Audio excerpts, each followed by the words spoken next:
Hey everyone, welcome back to the channel. I'm so glad you're here.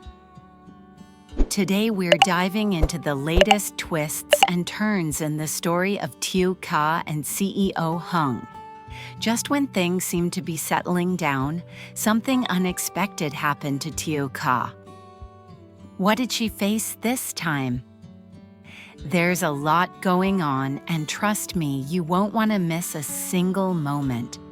So grab a drink, get comfortable, and let's jump right into the drama. If you're new here, don't forget to hit that subscribe button and turn on the bell so you never miss an update in this emotional roller coaster. All right, let's get into it. What really happened to Tieu Ca? The scorching summer heat was relentless that day, and Tieu Ca was completely drained. But like always, she pushed through for her child, for her family. After work, she met up with Hmong to check on the house they were building together. Even though she was visibly exhausted, she didn't want to skip the visit. Hmong noticed something wasn't right. "Are you okay, Tieu Ca? You look tired," he asked with concern. She gave him a soft smile and replied, "I'm fine." They stood chatting in the front yard, just the two of them, when suddenly Tieu Ca was hit with a sharp, unbearable pain in her abdomen. She clutched her stomach, her face pale and full of fear. It all happened so fast she could barely stay on her feet. Hmong immediately rushed to her side, scooping her into his arms and running to the car. He didn't waste a second. They were supposed to head to a top-tier hospital in the capital city, over 200 kilometers away, the one Hmong had carefully chosen for her delivery. But fate had other plans. Halfway there, Tieu Ca's pain intensified, and it became clear she was going into early labor. Hmong made the tough call and detoured to the nearest hospital. Time was running out. Thankfully, the emergency staff acted quickly. Both Tieu Ca and the baby made it through the ordeal, but it wasn't without complication. She had to deliver prematurely. The baby, far too small, was transferred to a specialized hospital for intensive care. Meanwhile, Tieu Ca remained behind, recovering at the local facility. It was a terrifying experience, but through it all, Hmong never left her side. In the face of panic, pain, and uncertainty, he showed up with unwavering strength and love. Moments like these remind us how fragile life can be and how powerful love is when we need it the most. Today, Hmong made the trip to the specialized hospital to visit their newborn. The baby is still under close medical care and will need to stay there for the next 2 months. Even though the hospital is far from home, Hmong needed to see his child, just to make sure everything was okay. After checking in with the doctors and spending a little time near the incubator, he didn't linger. As much as he wanted to stay longer, he knew he had to get back. Tieu Ca was still recovering at the other hospital, and she needed him too. The drive between the two facilities is roughly 40 kilometers. It's not exactly close, but Hmong doesn't complain. No matter how tired he is, no matter how many times he has to go back and forth, he does it without hesitation. He's made it his mission to be there for both of them, balancing everything with quiet strength. With the baby receiving the best care from a dedicated team of doctors, Hmong now focuses on making sure Tieu Ca has everything she needs to heal, emotionally and physically. It's a tough time, but he's showing what love really looks like, not just through words, but through action. It's in moments like these that true character shines, and Hmong's love for his family is undeniable. After a long and emotional day, Hung finally arrived back at the hospital where Tieu Ca was recovering. He didn't come empty-handed. Knowing she hadn't eaten well, he brought along some warm food and fresh fruit, little things, but filled with care. He walked quietly into the room, and the moment Tieu Ca saw him, her eyes lit up with both relief and worry. Her first words weren't about herself. "Have you seen the baby? How is the baby?" she asked worriedly, her voice trembling slightly.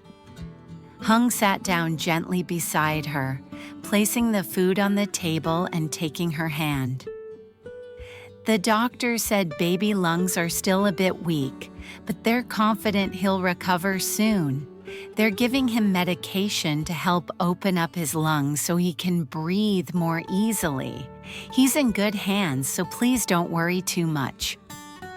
Tieu Ca tried to smile, but the worry in her eyes didn't fade.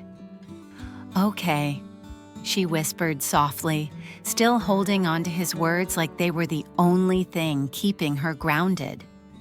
Hung could feel the weight she was carrying. As much as her body needed rest, her heart was restless. She had just been through a traumatic delivery, and now she couldn't be by her newborn's side. It tore her apart. Seeing that, Hung leaned in, brushing a stray hair from her face. "I know it's hard, but you need to rest and get stronger. Our little one is tougher than you think. Baby was born at 1.6 kilograms. That's not bad at all. Some babies are born at less than a kilogram and still grow up perfectly healthy. He's already a fighter, just like his mom."